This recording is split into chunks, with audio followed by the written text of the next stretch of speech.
Sualın izahını verim. Canı kim cananın üçün sevsə, cananı sevər. Cümlədəki isimlər hansı haldadır?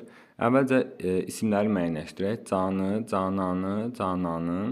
Canı sözü təsirli haldadır. Birinci canı. Necə müəyyənləşdirdik? Şəkilçisi var. Sualını verdik. Nəyi? Canım. Bu təsirli halın şəkilçisi. Təsirli halın şəkilçisi. Cananı üçün sevsə, cananı bunu bəziləri təsirli hal götürür. Cananı sözünü. İkinci ismimizi. Amma təsirli hal deyil. Necə bildik? Çünki təsirli hal şəkilçisi həm qoşmalarla işləmir, yanında üçün qoşması var. Bu qoşmayla işlənə bilmir təsirli hal. Bəs buradakı I şəkilçisi nədir? O mənsubiyyət şəkilçisidir. Öz cananın üçün sevsə, qarşısına öz artıraraq onun mənsubiyyət şəkilçisi olduğunu müəyyənləşdiririk. Yəni deməli cananın sözü adlıq haldadır, təsirli halda deyil. Cananın sevər isə təsirli haldadır. Necə müəyyənləşdirdik bunu da? Burada I şəkilçisi mənsubiyyət, öz cananı, cananı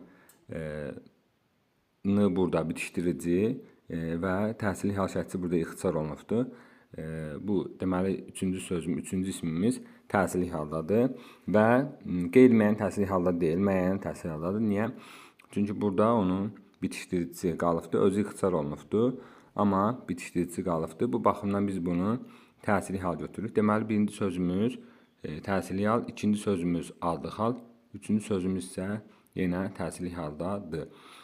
Yəqin ki, bu sualda heç bir problem qalmadı.